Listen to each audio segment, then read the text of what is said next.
Hello and welcome to the DASCAR Regional Pro Cup Series. Come at you live for your 6th race of the season here at the Watkins Glen International Speedway. This is our first and only scheduled road course for Season 3 of the DASCAR Regional Pro Cup Series.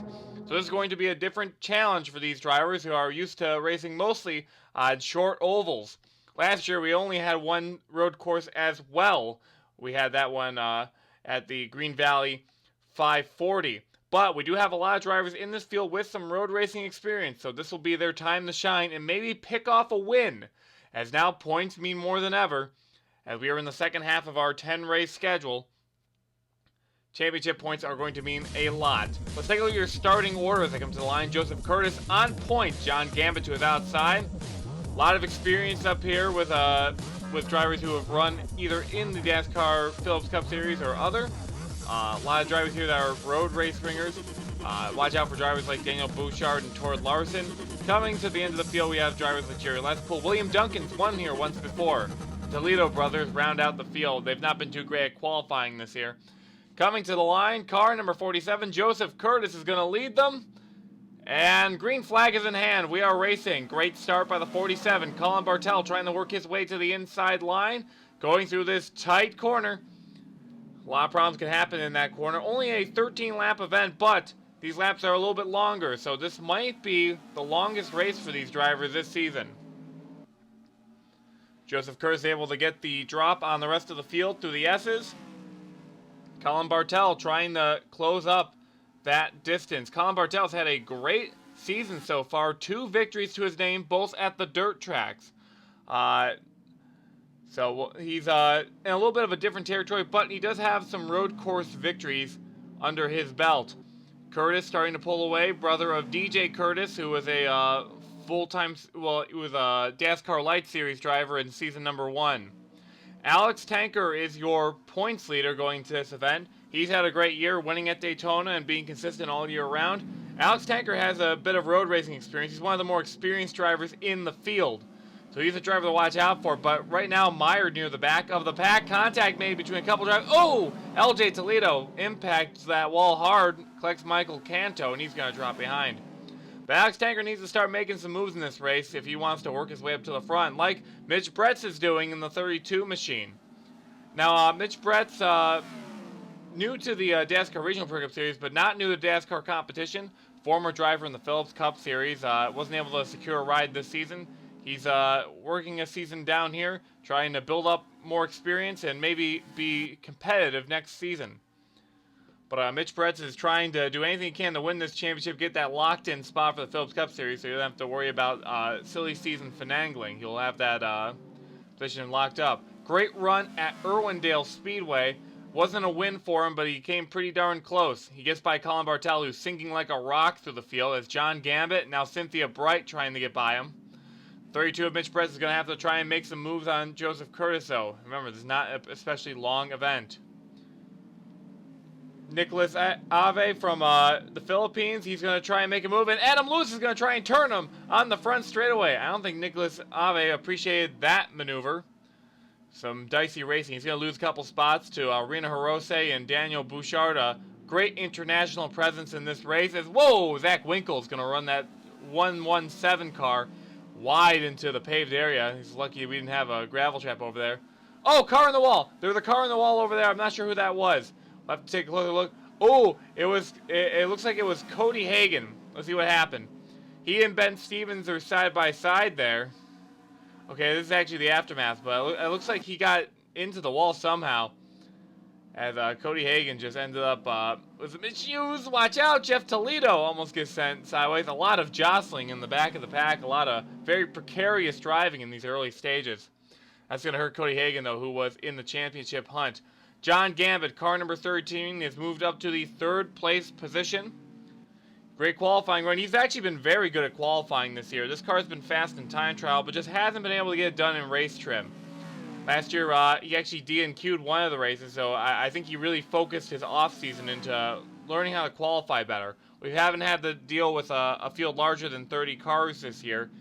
In fact, we only have 27 at the track this week, so didn't have to worry too much there. But John Gambit's trying to catch up to the main pack of Curtis and Bretz, and he's starting to do so. It's starting to close down that gap that was present early in this event. Cynthia Bright, car number 50, doing very well on track. We haven't really talked too much about Cynthia since she made her debut at the Irwindale Speedway. But Cynthia's been having a good run, came out of the DASCAR KLM series, which is our new hotbed of young talent that's working their way up. They will also be here at the Watkins Glen Speedway this weekend, so should be a good event as well. The Dutch Post Chevy trying to hold off Matt Dool in the 82 machine. He's got a lot of road racing experience. He's been racing for a couple years now. So looks like she's going to lose a couple spots to Arena Hirose 2, road racer out of Japan. But she's given a challenge back on the inside line. Can car number 50 do it? This will be a good day to showcase that, hey, Cynthia Bright's got something out here on the racetrack. As she's been kind of overshadowed by some of the other rookies that have come in mid-season, like Eric Monaco, who was able to take home the victory at Irwindale Speedway.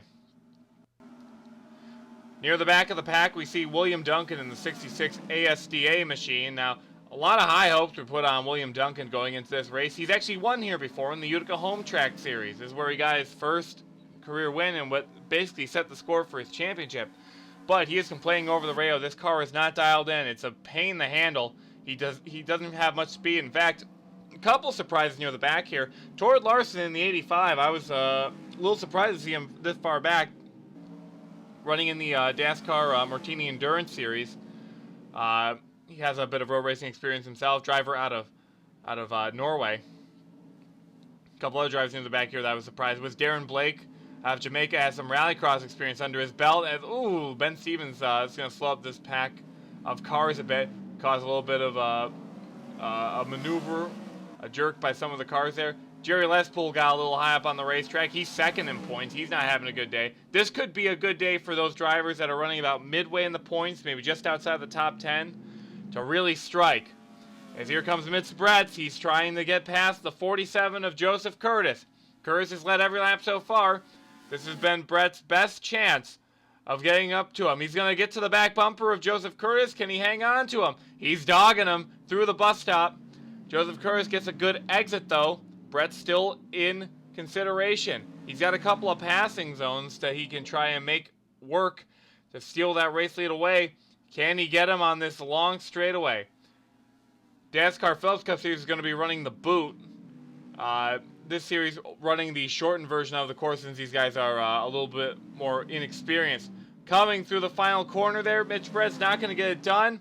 Curtis, a good angle, and that's a car on the wall. I think that's Colin Bartell in the 949. He's been complaining of handling issues in these late stages, trying to just hang on to position. Driver got a shout out in this race is Daniel Bouchard. A lot of people are considering him a guy to watch. He hasn't really performed to the level of winning races yet this year, but he's been very consistent.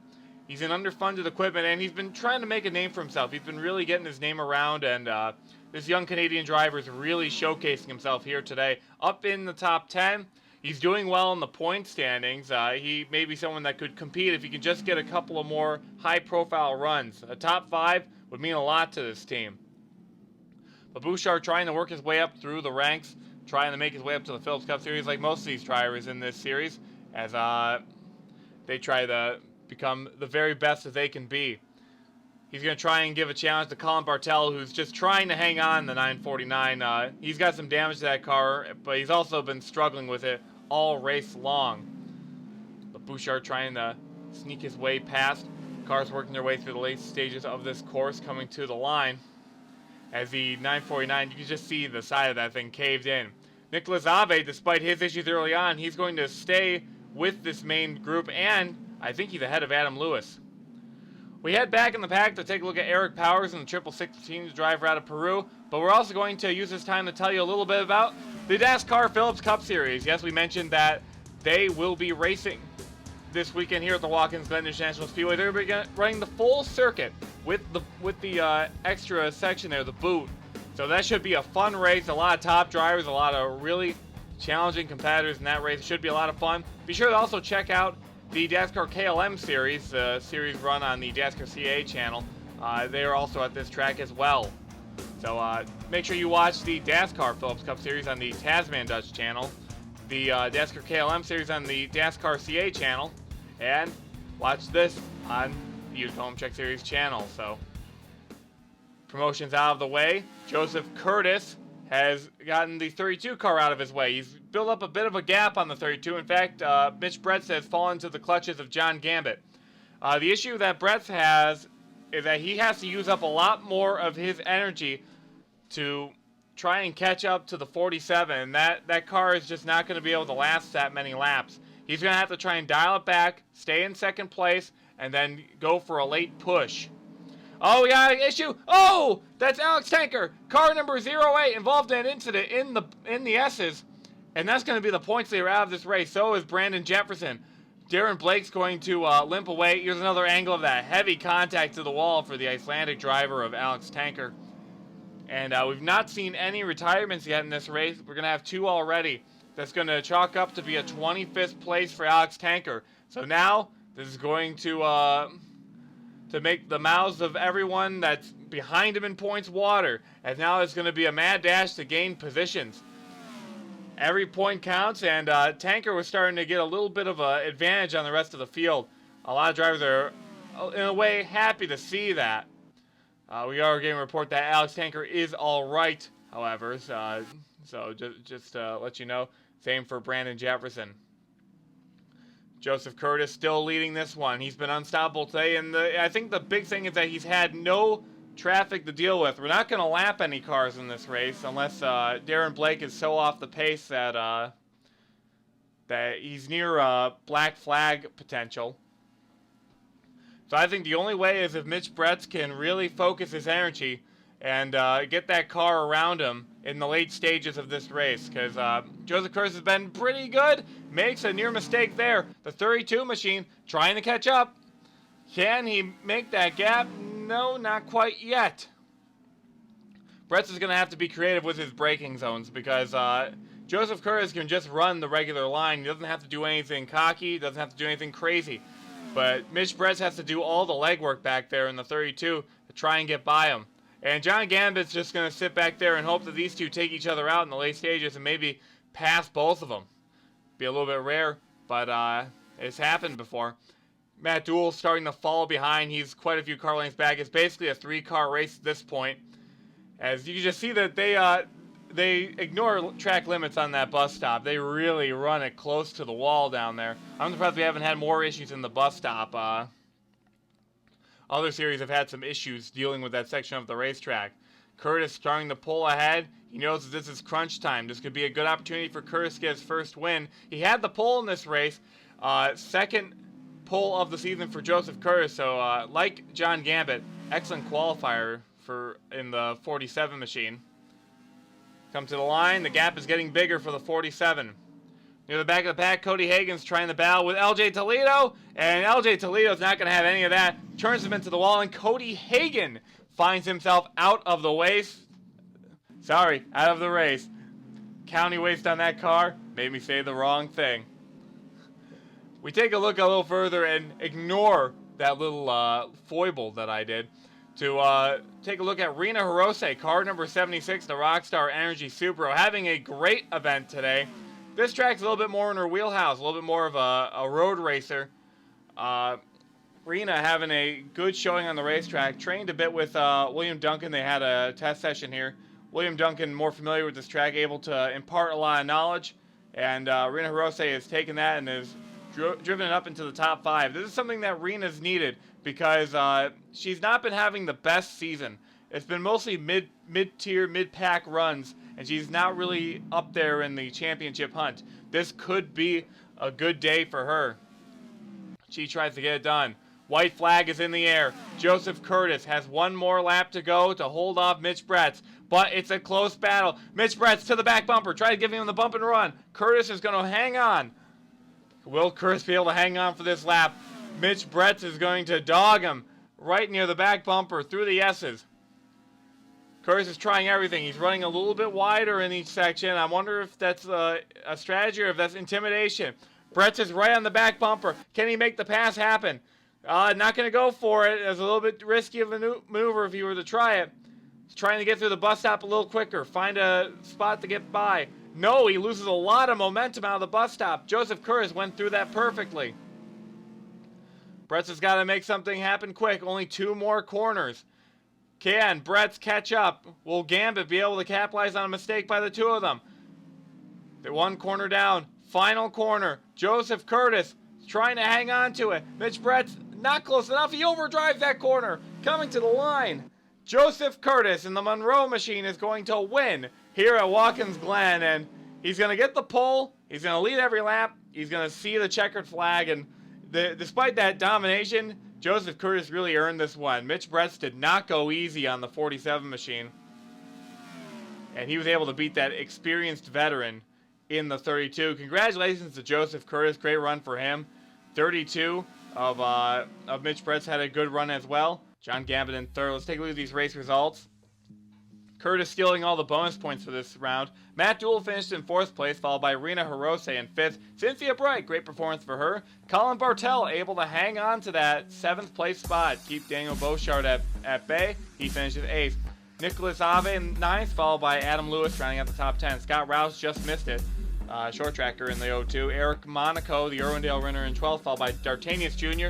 DJ Curtis, he's going to celebrate with his brother Joseph. Ben Stevens in 15th, followed by Powers, Winkle. Jeff Toledo picked it up a little bit. He's up to 18th. Les Poole and Larson, your top 20. Duncan picked up the 21st, followed by Canto, Blake, Toledo. And then 3 cars out of the race, it was Hagen, Tanker, and Jefferson. Here are the points. Colin Bartell to the top of the standings. He's got 5 points over Ben Stevens. Daniel Beauchard is in the championship picture. Jerry Lespool in 4th, followed by DJ Curtis. Alex Tanker drops to 6th place. What a shame for him. Mitch Bretz is in 7th, followed by Tord Larson. Joseph Curtis now in the top 10. Cody Hagen drops to the 10th place spot. The championship battle is much, much closer. These guys are all within one race of each other in the top 10. But next time we'll be seeing you from the Delaware Speedway in Canada. Should be a great event. We hope to see you then. And until then, have a good day.